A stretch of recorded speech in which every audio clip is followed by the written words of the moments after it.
G'day, I am Mordechai Becher, And I am Yoshua Karsh. and welcome to Two Rabbis and a Podcast. Yes. And we are continuing from last week.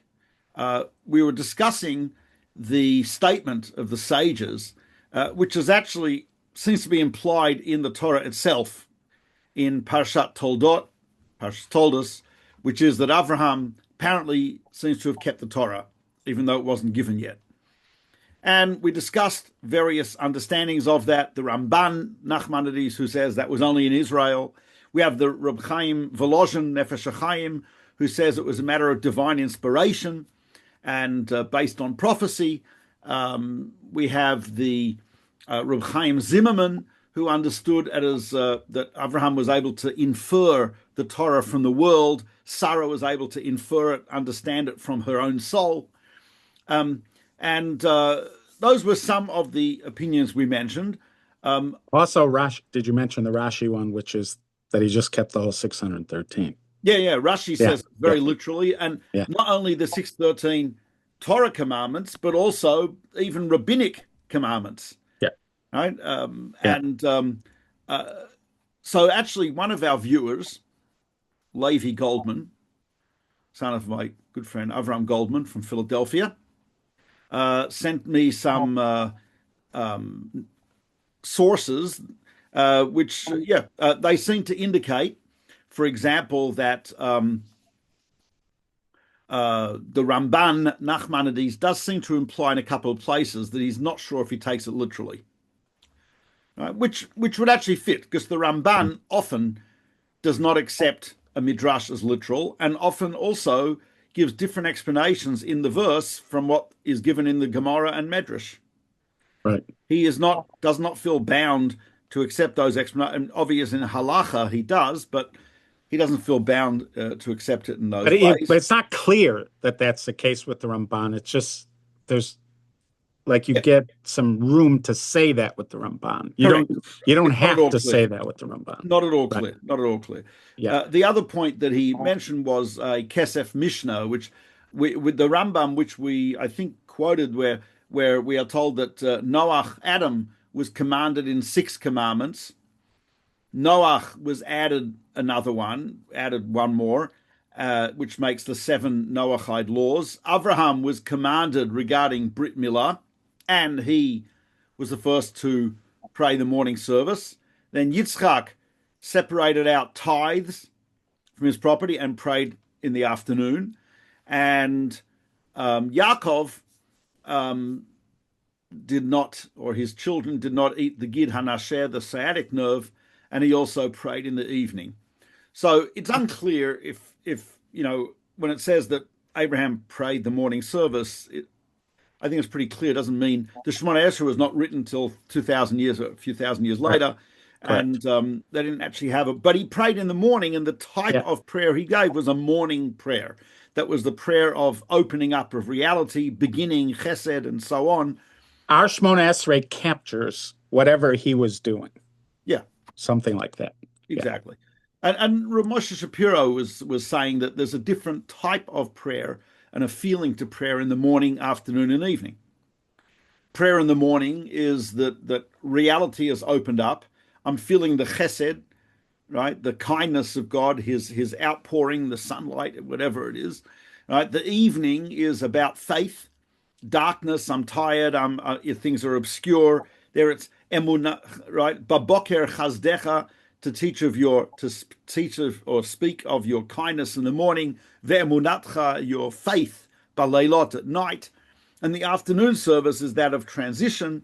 So even if it's the same words, which we say the same words of the Shemona Esrei, the Amidah, but there is a different emotional feeling to each one of the prayers. At least there should be, I'm guessing. I would imagine.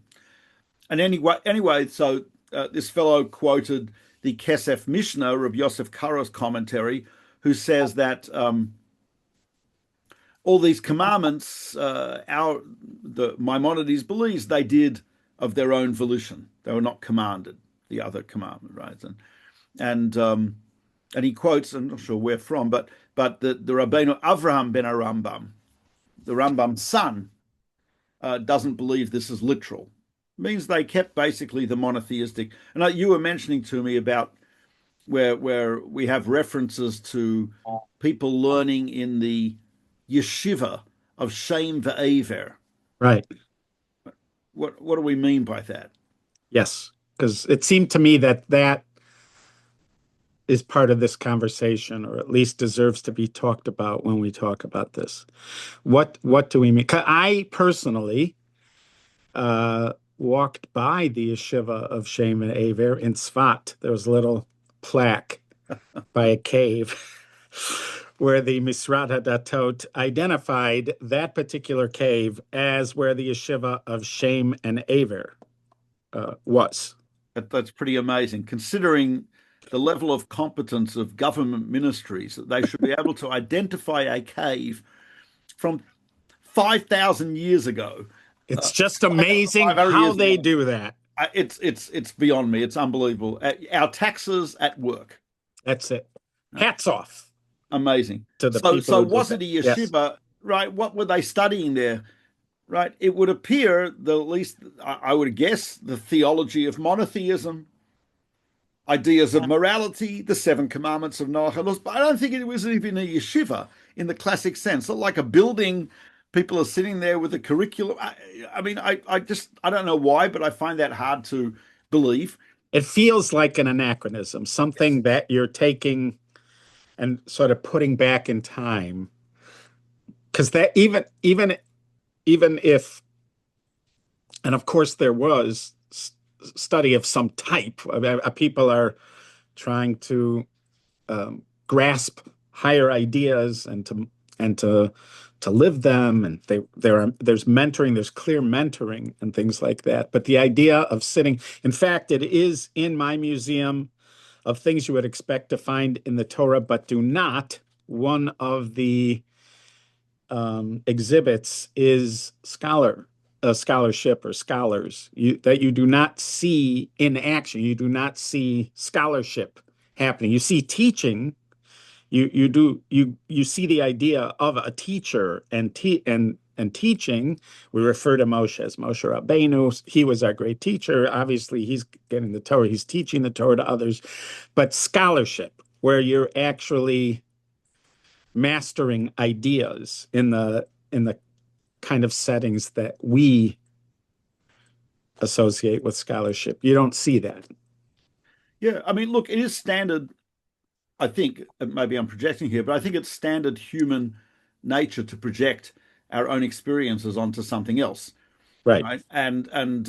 So, for example, you have again, this is designed for children, but it always did annoy me when the kids would come home from school with pictures from their parsha class of, let's say, the bris, the circumcision of Yitzchak, and of course, Avram, and they're wearing shtreimels, right? Of course. Shtreimels. Yes. Seriously. It's the Middle East 4,000 years ago. Okay, right. There's a Sfas Emes. I think this is this parsha. The Sfas Emes says, don't think Esav. It's either this parsha. Yes, it goes back earlier than the Sfas Emes. Yeah. Kotzker said it, some attributed to the Ishbit, but yeah. That he was wearing a shtreimel and weiße Zaken. A white bekesha and a shtreimel, and he said, Torah shaloshudas. Of course. Yeah, but he wasn't saying it in, expecting us to believe that that's how Esav looked. Right. What he was saying is Esav was looked like a respectable human being. Right. But again, also, we don't, I don't know, but I mean, the idea of a yeshiva, a house of study, and people sitting there with a teacher and students and some type of organization, again, seems somewhat of a stretch. And I don't think we're obligated to take it literally. We did speak about this in a previous podcast, which I expect everyone remembers verbatim, where we discussed whether midrashim should be taken literally. And we said the default position in midrash and agadata is it's not literal unless I'm told otherwise. Right. Default position in the text of the Torah is that it's literal unless unless I'm told otherwise. And that's our rule. If somebody says where did that come from? It just came from us. We are the source of that rule. Well, we did quote sources like Did we? Maharal, Maimonides, Whatever. I okay. feel like it's our rule. I think we should take it. Also, but and again, just like I was sort of saying with Shmona Esrei, you could say a similar kind of thing here, which is what we're trying to capture, the experience we're trying to uh, um, promote when we are sitting and learning in yeshiva. What we're trying to capture is something that they would have been trying to capture. This is our way of doing it. This is our way of making that kind of connection with the divine, of understanding Hashem's will, of fully realizing our potential as Ovdei Hashem. What we're doing, we tend to do that in a school setting, or at least begin in a school kind of setting, and they would have done it their way. But we're trying to do what they were doing. So therefore, if we call it this, it's just it's a modern version of the same kind of thing that we expect that they were doing in some manner or form. Yeah, agreed. And I was, I was thinking that when we actually study, we are trying to also capture the feeling of that Masorah of the tradition. We have a lot of verbal back and forth. We don't just sit there Yeah, studying books in a quiet right, library. right, We have back and forth. We speak to a teacher, right. right? And I think there's fascinating that a number of the Rishonim, Machzor Vitry from the students of Rashi in France and others Yeah, mentioned that there was an old custom. Now we're talking about he was 12th century. So he's yeah. saying at his time was an ancient custom that when we teach children Torah, we encourage them to sway back and forth. Moshe He said, Mordechai, by the way, expert on shuckling, world's expert on shuckling. Any right, question about shuckling you have, speak to Rabbi Becher. to shockle, to sway back and forth at the time of learning as acting out Mount Sinai when the Jews were shaking in fear at the receiving of the Torah. So there is this idea of the transmission of Torah as if it's from Sinai and recapturing. It's experiential. Yeah, It's not just information. There's the experience as well. yeah. Yeah. I thought I remember Ramosha saying something to the effect when it came to the yeshiva with Yaakov Avinu, learning at the yeshiva of Shem Ve'ever, that he was preparing to go to the house of Lavan. When he ends up at the house of Lavan, he will be in a different world. He's going to be leaving the world of his father, and he's going to be entering the world of Lavan, and this is a completely different world. And so it's appropriate to be learning from Shem and Aver. Shem was on the Teva. He went from one world to another world. And Aver himself represents crossing over. So that by learning in the yeshiva of Shem Aver, he's learning, preparing for the transition that's going to have to happen in order for him to successfully live in the house of Lavan. Mm-hmm. I just realized I've switched my video to mirror the screen, which I probably shouldn't have done. I apologize to our viewers for this horrific technological glitch, which I hope I've corrected now. What would have happened? What do you think it Well, looked like? it just mirrors it went backwards? Yeah. But did you ever ask yourself that question? Why does it go backwards but not upside down? I think there is a setting to do it upside down. I'm not sure why anyone would No, do but that. why in a mirror? You're looking in a mirror. In a mirror, it transposes. Yes. But only horizontally. Why doesn't it transpose you vertically? Oh, I see. I do not know enough about how that works. We expect somebody to give us the answer to that question. Hopefully, yes. Put it in the comments. In our comment section. Any electro-optics physicists, anyone expert in mirrors, light, propagation of light. I do know someone who actually has many. He's He's a physicist, and his expertise is the propagation of light. There you go.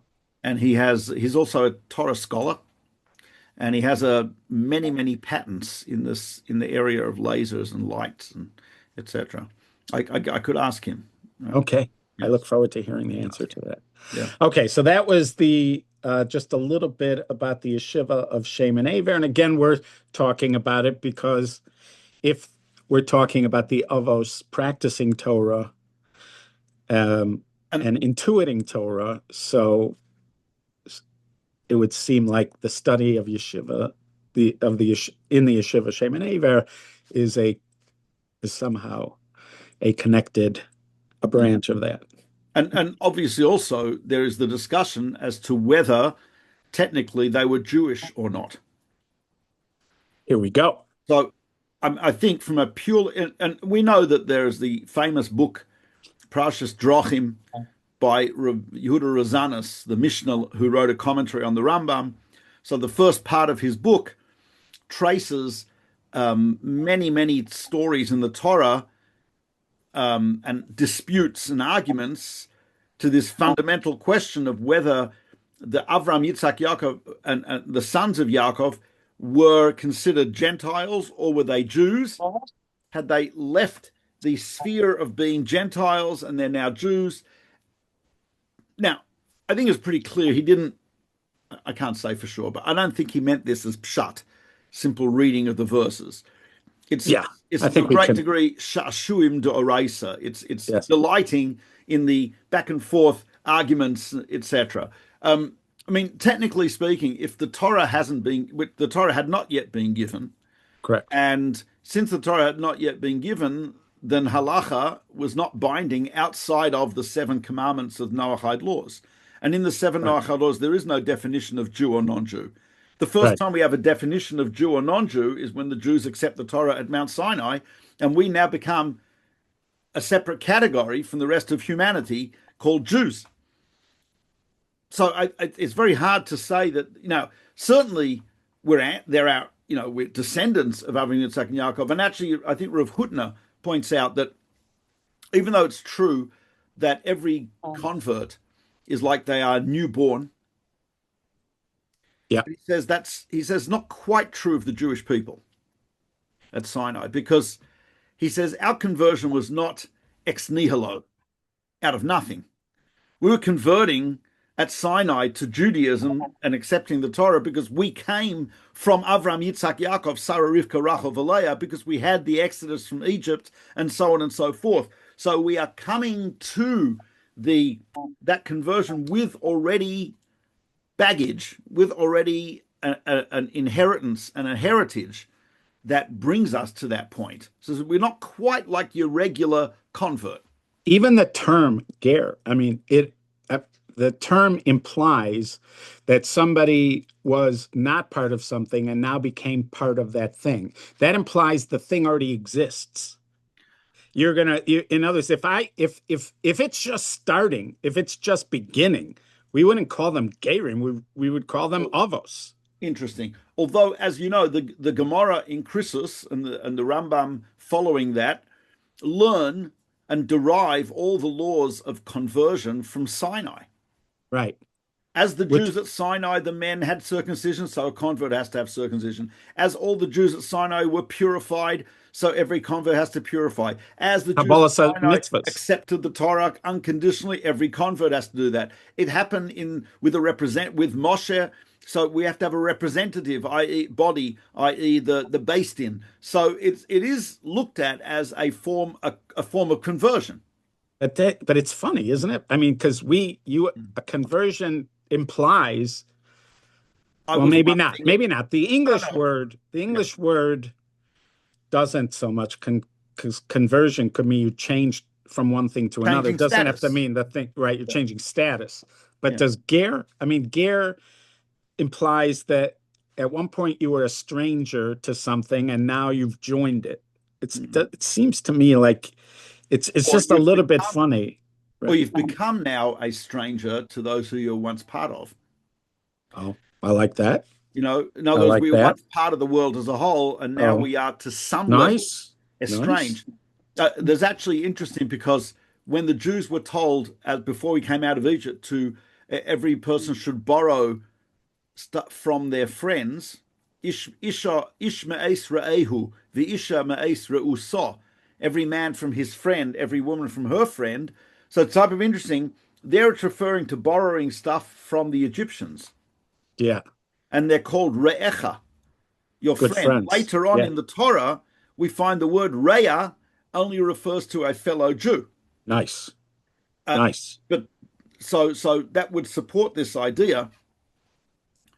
Although I do know the Gaon of Vilna believes that the Jews were told to borrow from their fellow Jews, and by doing kindness to each other, that would arouse the kindness of the Egyptians. That's beautiful. But I there don't are think other I ever heard that. commentary, yeah, but there Nice. are other I love commentaries that. who say that Reacha includes the Egyptians because it was the Torah was not yet given, so we were Right. part of the Right. general mix of humanity. Right. So yeah, but it's a bit of a moot point because whether or not they were technically Also, if you talk about ger in that sense that we became strange to others, the Torah does say that we were gerim in Mitzrayim. but that so ger can be used in a number of different ways. Right. We were It could, strangers in Egypt, yeah, in a right? certain sense. Strangers in a strange land, Right. right? Yeah. And yeah, that's true. But it's used in a number of ways. For Yeah. example, you've got ger toshav, a stranger in your gates. That's a Right. non-Jew who observed the Noahide laws who lives in Israel. Then Right. you've got Resident alien. Avraham Avinu who's saying ger v'toshav anochi imachem. I'm Yeah. a stranger and I'm a dweller. Paradox. I'm a citizen or not a citizen. Then you've got the idea of a ger tzedek, which is a righteous convert Right. who becomes Jewish. So ger has different meanings. Right. I guess it's used in right. So just to go back, just to make sure our definition is solid. So yours, because if we're talking about who's the first Jew, so the question is, what do we mean when we say Jew? So you're saying a member of the special bris, the special covenant that the Jewish people made with Hashem at Har Sinai. That is one logical place to start, and that could be the definition. A Jew means somebody who's part of that bris. Now, there is another bris that Abram makes, and there are people that were part of that bris that do not appear to be part of the bris at Sinai. That was the Abrahamic Accords, version Yes. one. Yes. Because there you have Yishmael, Yes. and I'm assuming Yitzchak had a bris. The question is, bris. so really, it I could mean, be not Yitzchak, semantics. Esav. It could be Shmuel and in other Esav.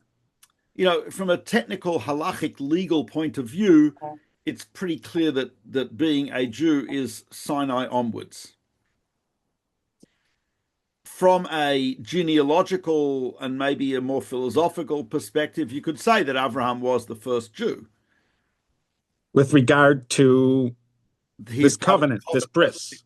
A covenant with God, this bris milah, and so on and so forth. And the Jews at Sinai came to Sinai not as classic converts who come from white Anglo-Saxon Protestants in Nebraska and now are Jewish. They are coming from a heritage. I remember hearing from Shlomo Fisher actually that someone whose father is Jewish and mother is not, which halachically who is not Jewish at all.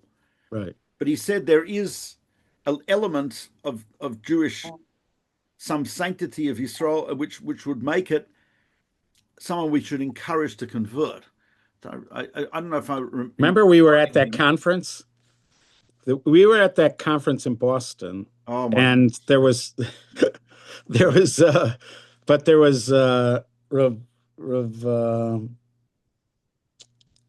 who is the Soloveitchik in Switzerland? Was Ramosha? No. Yeah, maybe it was Ramosha something. Anyway, so it was his opinion that there was in fact a sort of imperative that people try to convert the family of some of a man who intermarried because it's it's it's our attempt to try to repair what he Oh, interesting. what he uh, what Uh-huh. he had destroyed or whatever what he had broken, that we're trying to repair it, and so, to some degree. I remember it was, what was his name? He was a Soloveitchik in Switzerland. Anyway, so they were pushing that at that weird conference that we were both at. That was one of our funniest shared experiences. And That we've was had a lot of funny shared experiences, many, many. but that one was right up there as Oh one of yeah. the funniest. Yeah, that But was but that was a theme of it, which is this: do we have some responsibility to try to fix what was messed up when a Jewish man marries, or both ways? I mean, it yeah. can be I both ways, think right? Both well, ways. not Yeah. both because if it's a I Jewish mean, she's woman, still married. She shouldn't be married to a Gentile. The yeah, kids are not. understood. Rav Yeah, Shlomo Fisher was saying in terms of there's some level of kedusha of sanctity of the Jewish people, even that though would add to that. halakhically Yeah, not Jewish. So, that so would add to that. Yeah, interesting. that means there's a lot of people. There's a lot of people in the United States that we don't think of as Jewish, but there's something. What he's saying is there's some element of Kedushas Yisrael, some type, some Something, degree yeah, which that even they though take to with make them. clear from a legal perspective, not Jewish. Right, but it might be that Right. that because there unfortunately are so many people like that now that are somehow, as they say, have Jewish blood in them. I went to Arkansas that one time when I went to Arkansas with Sippy. Uh, so we were with this fellowship of people who were Christian, but were trying to live like he lived. And so they were one at a time came over to tell me what percentage of Jewish blood they have in them. And it was a mark of pride that they have Jewish blood. They were very proud of it. Well, there's a Spanish expression, um, limpieza de sangría, which means purity of blood, in which after 1391 and the riots in Spain, and many Jews converting to Christianity, and many of them keeping Judaism secretly. But what happened was a lot of the Jews who had converted to Christianity, who just became Christians, Yeah, were now able to compete with born Christians without legal barriers. And this became a little problematic because of the Jews course. were doing Yeah, too well. yeah, That to create some new form of discrimination not based on the religion. And so yeah. they came up with the idea that yes, but these people don't have pure blood, so they shouldn't be allowed to be in this job, this position. It's limpienza zangi, the purity of blood. So I Uh-huh. heard a story, Rabbi Professor David Berger, Yes. of Yeshiva University, brilliant scholar, probably one of the world's leading expert in Jewish Christian relations, medieval times. I mentioned this story. I mentioned this story. I'm not sure. I'll He tell was you when in you he mention was it. in a library. I think it may be JTS library doing some research, and he sees a priest wearing priestly garments, studying a Hebrew manuscript. So he was interested, and he walked over to him. Turns out this priest is a priest from Spain who is doing research. He's an academic, and he's researching Jewish manuscripts. He reads Hebrew and Aramaic, and he's very interested in Judaism, and he's doing some academic research. So Professor Berger is schmoozing with him, and in the course of the conversation, he asks him. He said, "The name, your surname, sounds somewhat. Are you? Do you have origins in the conversos, Jews who converted so many hundreds of years ago?" And the guy just intuitively proclaimed, "Oh, limpienza de sanguia, I've got purity of blood." Fascinating. This is a I guy, did not hear it. 21st century. Yeah. Chas v'sholom. Oh, he's clearly interested in Judaism. He reads Hebrew. He's come to New York to research Judaism, and he like exclaims, like, "Oh no, no, no!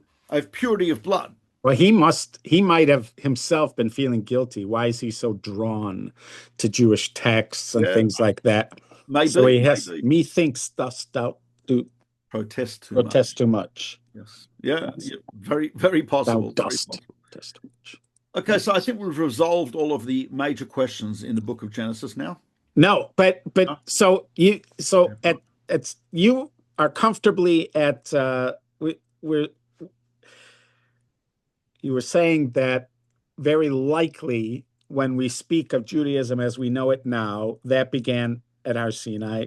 I mean, there are certain things before Har Sinai that we consider part of Torah, but they're really part of the glow of Har Sinai. We'll call it something like that. Because Mora, when we get Hilchos Shabbos and things like that, technically you're not at Sinai yet, but it's like some like the glow of Sinai or something, or the the prologue to Sinai.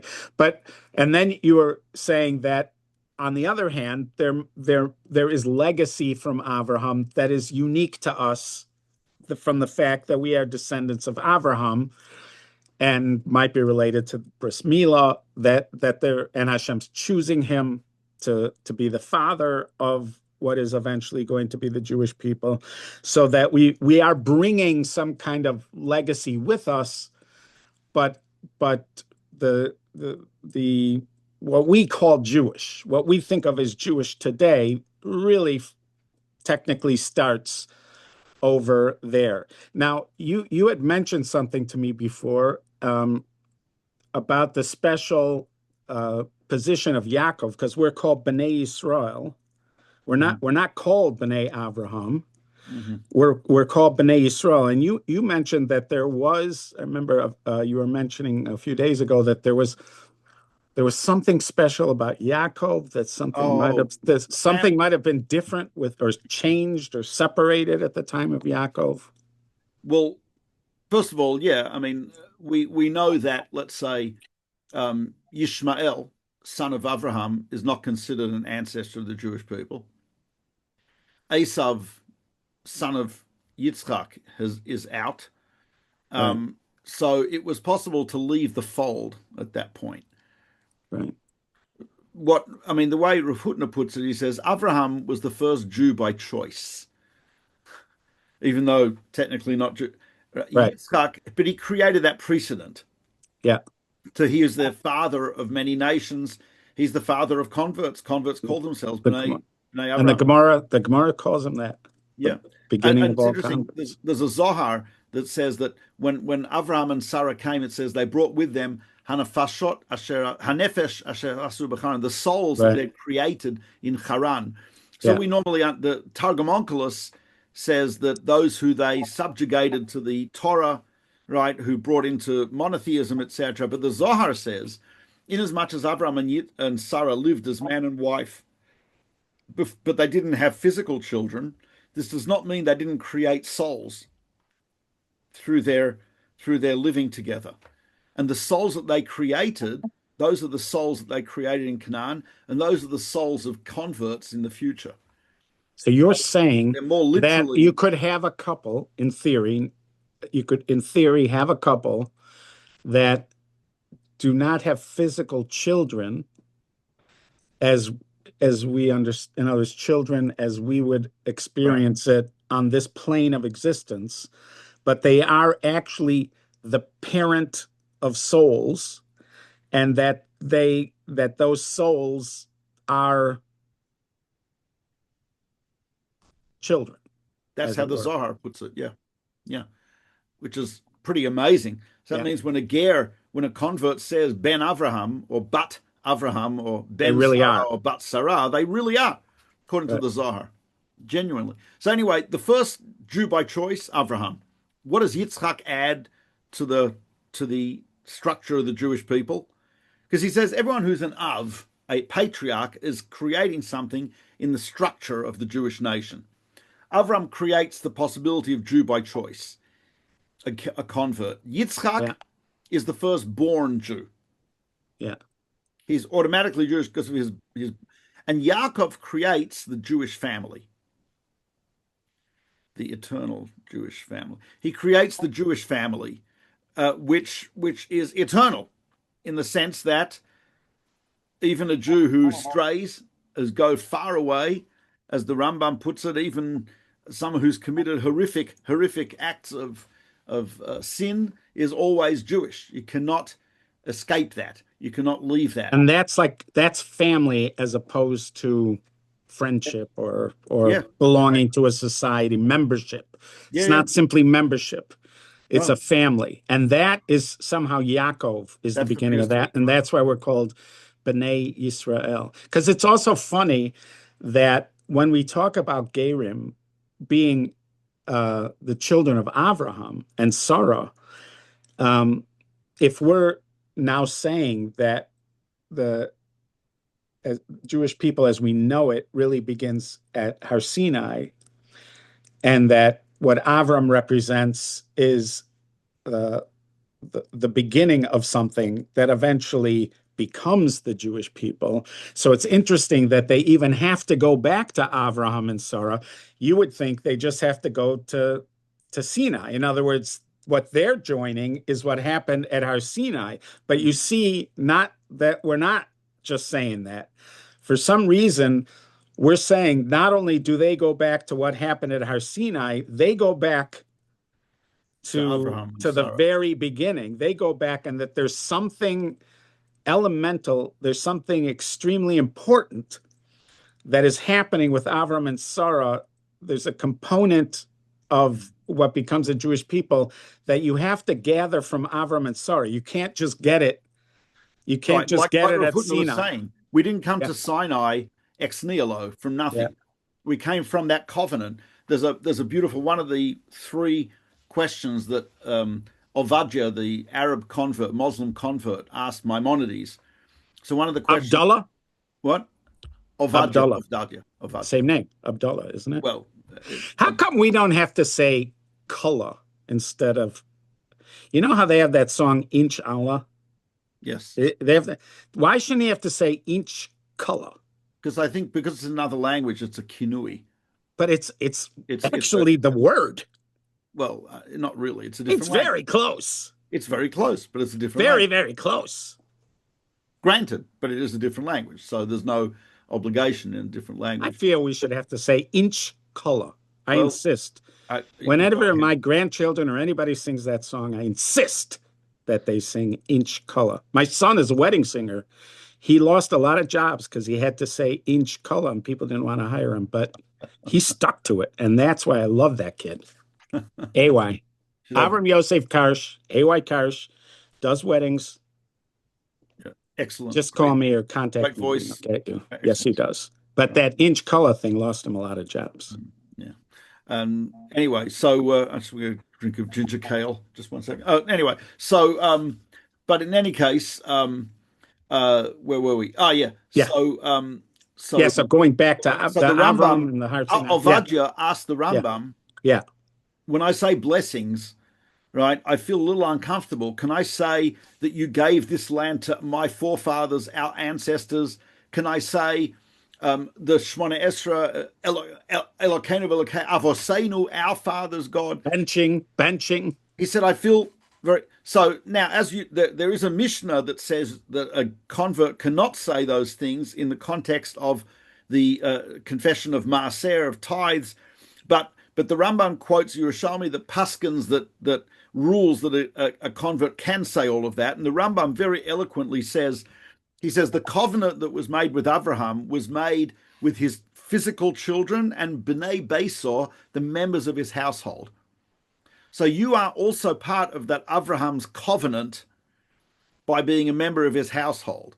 And all the promises that were given to Avraham, Yitzhak, and Yaakov are given to you. And so you can say all of those things, whether it's in public or private, whether you are leading prayers, whether you are a participant in prayers, right? You can say all the blessings exactly as every Jew says it. And then he says an interesting line. And by the way, this is not written in Arabic. This is written in Hebrew. So this is actually a direct quote. He says, Anu mityachasim la'Avram, Yitzhak, v'Yaakov. We trace our genealogy back to Avram, Yitzhak, and Yaakov. Ve'ata mityaches, Lemisha Amar v'haya ha'olam, and you trace your genealogy back to he who spoke and created the world. It's sort of interesting that he's saying that as a compliment, but he Yeah, does say beforehand that you are part of that covenant as well. So you're right, right, there is something but halacha, for example, does not stem from the patriarchs. It right. stems from Sinai. That's the Rambam in his commentary on the Mishnah in Chulin, where he says there, and the context not that important, but it's about whether the prohibition of a sciatic nerve applies to a non-kosher animal. But he basically there says, I want to tell you a major principle. Anything we do in halacha, any obligation we have, is not because Avraham, Yitzchak, and Yaakov did it. It's because we're commanded at Sinai to do something as Avraham did it. So if we would archaeologically find evidence that Avraham, Yitzchak, and Yaakov played cricket, Right. would not obligate us to test What are match. Sheva brachas? The test match. We know match. Sheva brachas. We know Yeah. Sheva brachas from Yaakov. But it would not Is obligate. Sheva brachas d'oraisa to have 7 days of Sheva No. brachas? And it doesn't obligate us. The Rambam is saying it doesn't obligate us. Only obligated because Sinai, that's, according to Rabbi Reuven Margolius, that's the meaning when it says in the Mishnah in Pirkei Avos, it says, Moshe kibel Torah mis-Sinai. Moses received the Torah, it's a chronological, from Sinai onwards. Torah is from Sinai onwards. Nice, not nice. beforehand. And yeah, so it is unclear. Yeah. Also, like our relationship to Noah or to any of those generations between Adam and Avraham, like Shem and Aver, who come up. So we think of them as somehow kindred, but this does seem to distinguish us, that we are somehow different, even than Noah, let's say, even than Shem and Aver, that we are different in existentially, because we have this covenantal group, which they weren't a part of. Yeah. Although, type of interesting, I know in Hasidic sources they refer to Noach as the Zayda, Halakha Zayda, the grandfather, the holy grandfather. But that I don't know if we can infer anything from that, but yeah. Because we don't say, for instance, that the Sheva Mitzvahs B'nai Noach, we don't think of them as a legacy, like we do the bris of Avram Avinu.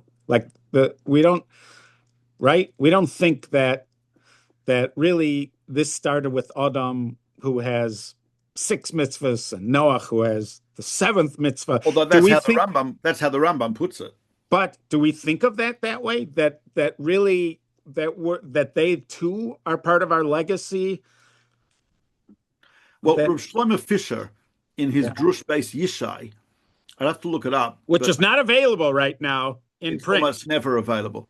As soon as it becomes available, it becomes Mordechai buys all the copies. A nanosecond afterwards, it becomes non-available. Right, so you have to literally be standing at the printing press and pull it out, risk your hands in the machinery to get it out of there. It's unbelievable, right? In any case, I seem to remember there he says that there is debate about whether Jews are we obligated in the 7 mitzvahs Menach plus, or once we became Jewish, the 7 mitzvahs Menach no longer apply to us. We have a whole new set of obligations. Just happen to cover them. Which covers them, yes. Right. But they're not them. Yeah, so he, I think, relates it to the argument in the Gemara. There's a view, there's some Gemaras that seem to imply that anything which is permitted for a Jew must be permitted for a Ben Noach. Anything which is prohibited for a Ben Noach must be prohibited for a Jew. Right? Now, is that certain arayas, like is that right? So Gairis, like after your Mekayah or something? Yeah. So is that a siba or siman? Is it like a indicator, right? If it was permitted for them, if it's permitted for a Jew, obviously must be permitted for them, or is it a siba? It's a reason. Now, if it's prohibited to a Ben Noach, it must be prohibited That's to me. why it's prohibited I'm to a super us. Ben Noach, so to speak. Right. Beyond that, That's why it's unclear. prohibited to us. One Yeah. of his drushim revolves around that, and I'm ashamed I don't remember the whole thing, but that's what he talks about there. Yeah, we were going to, but we actually extended this discussion a little more than I thought. We're going to talk about some interesting Jewish books, or ancient, antique, interesting, but I think we're going to have to We'll leave save that that. for next time. Right. I have one more question before we go, I even have this before we wrap up. stack of books here, but which we're not going to. Right. But there was one little, like, just for housekeeping kind of thing, the issue of whether Goyim have Torah. Do Gentiles have Torah? Because we're told that if you're told that there is Torah by Gentiles, don't believe it. If you're told that there's Chachma by Gentiles, believe it. But if you're told that there's Torah, but if you're told there's Torah by them, don't believe it. Now, Shem and Aver are Gentiles. So, I mean, we just said that they are, even if it's that something happened at Avraham. Yeah. So what would you say to that? Because if he's learning in the yeshiva of Shem and Aver, and they don't have Torah, so then he would just be learning Chachma, wisdom, right? Which is not nothing. But is that what we think? That he's only learning Chachma? Maybe that's what we think.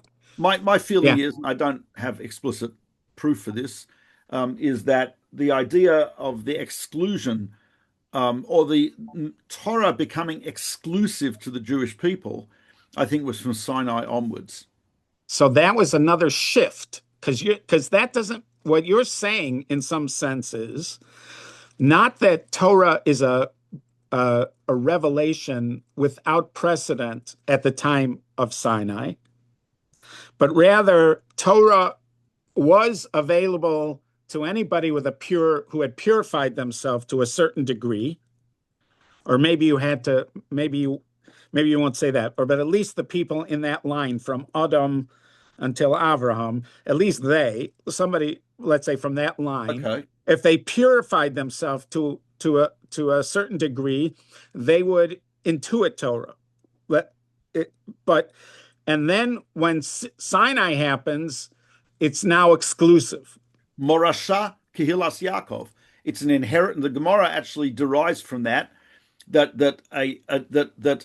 non-Jew is not allowed to go in-depth study Torah because it's Morasha, it's our inheritance, which means that's theft. Exclusive. Or it's Me'orasa or Me'urasa, betrothed. Right? So the Torah became betrothed to us, or it became bequeathed to us. I like that, bequeathed.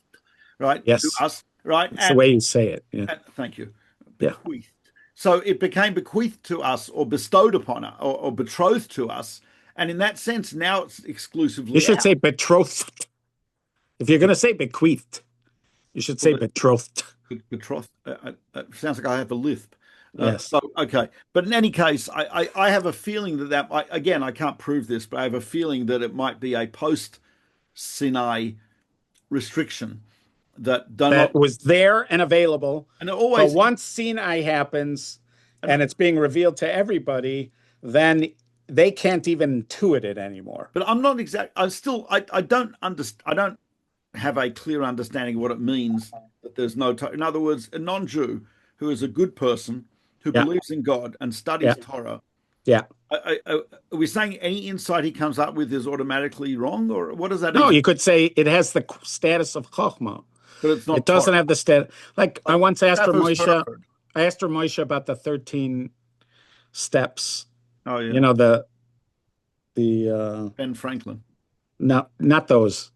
The 12 steps, not the 13 steps. Yeah, Ben Franklin is AA, Alcoholics Anonymous. Yeah, the 12 steps. Yeah, so I asked him because Rabbi Twersky, Reb Shia Twersky, a blessed memory, he wrote a book where he showed how each one of those principles is found in Torah. So I asked Moshe, does that mean that the 12 steps are Torah? And he laughed and he goes, no, it's Chochmah. It's Chochmah. Hashem gave it. There was a makkah, there was a disease or an illness that became prevalent in the world, and the Gentiles were afflicted by it. So Hashem sent Chochmah. He sent the refuah as in the form of Chochmah in order to to deal with it. So somehow, even though you could find it, like in Torah, he was able. He said, "Nah, that it's the 12 steps is So here's a Chochmah." question. Let's Yeah, say I'm reading R. Travers Herford, yeah, great British scholar, his yeah, commentary on Ethics of the Fathers, Pirkei Avot. yeah. Would not say a blessing of Torah study before reading that, No, or Driver's lexicon of the Old Testament and looking at Driver's Briggs. Driver's Briggs. I have it right there. I Uh, have that. you have that? I don't have it. It's right Okay, there. okay, amazing. Okay, I don't have a New Testament though, okay. but I Well, have that. Yeah, Brown's Driver's Briggs, let's not get into that. BDB, the So, BDB. so this is not something that you would make a blessing on. This is That's what not you'd something have to say. we would not consider a Torah. And I could take that book and perhaps read it in the bathroom in a filthy alleyway. I don't know. So is that what we're saying, that it's not Yeah, in any way Torah? I have to know. I yeah. don't know. I have to look into it I because agree. is it I agree. halachic? It is once you What try to pin exactly it does it down. mean? When you try to What's the pin it down, it gets very very hard to very hard slippery. to, Gets slippery. and there's a book, the book Cheshbon HaNefesh, Yes. which became one of the Musar classics, Based on is Rabbi Shmuel Salanter's 13 principles. which is literally taken straight out of, was it Ben Franklin? Yes, his autobiography, Ben Benjamin Franklin's Franklin, autobiography. it's word for word, and Right. then Cheshbon HaNefesh gives it a Torah, gives it a complete Torah makeover. So Yeah. you read it, and you don't realize this is coming from a non-Jewish source, as wonderful as Right. he is, Ben Franklin, Right. Yeah. right? But is that now is Cheshbon HaNefesh Torah? What about Shmona Prakim? The Rambam says there are elements of Shmona Prakim. What of some of the things he's saying in the Shmona Prakim, which is his introduction to Pirkei Avos, some of the things he's saying there, he said he got it from Yeah. Goyim, and he even And says Avram over there, "There's Chochmah b'Goyim." Chachma, the Chovas Halvavos, will often quote the wise men who are clearly the Muslims Yeah, amongst whom he lived. Avram yeah, ben Arambam in Hamaspik will often be quoting from the Sufis, yeah. I like that right? book very And much. there's many of our Rishonim, Right, less of the Acharonim, but more of the right. earlier sages, who will be quoting freely from non-Jews when So it let's say they are. Let's say I'm reading have they what now they did. transformed that? Is it Do like I make Birkas Torah before a I read Ukrainian the Rambam saying something about the soul? Derech HaMtzoy or whatever, the Shvil Hazov? Is it Yeah, like a Ukrainian drinking song that a Hasidic Rebbe heard and then converted the song to a Hasidic song, and right, now it's been sanctified? right, Is that a similar process?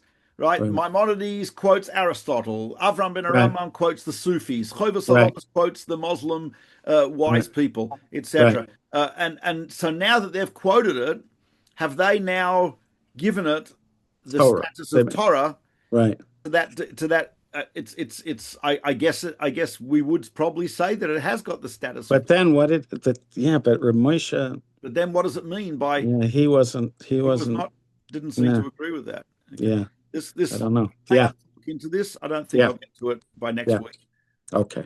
but God willing, next week we're going to look at some maybe interesting or exotic books, in Jewish exotic books. And please, folks. Would you include, in other words, this doesn't have to be something we have. It could be like the Aleppo Codex or Oh yeah, the it doesn't have to be something we stuff own. like that. We could Yeah, talk about I mean, things like I that. don't own anything that of that level of no, but we can talk about some. So, in any case, tune in to us next Yeah, week, God willing, yeah.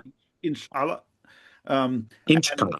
in color, okay, whatever, right? And please share and like and put in comments on And this. if anybody knows why we are inverted in a mirror, but not upside down, Yes, try to okay, try to get that to us too. right, yeah, that would be interesting. Yeah.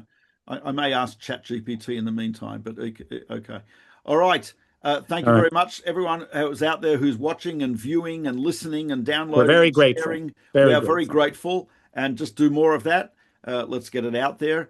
Yeah. And uh, okay, God willing, Be we'll see well. you next week. Yeah. Be well.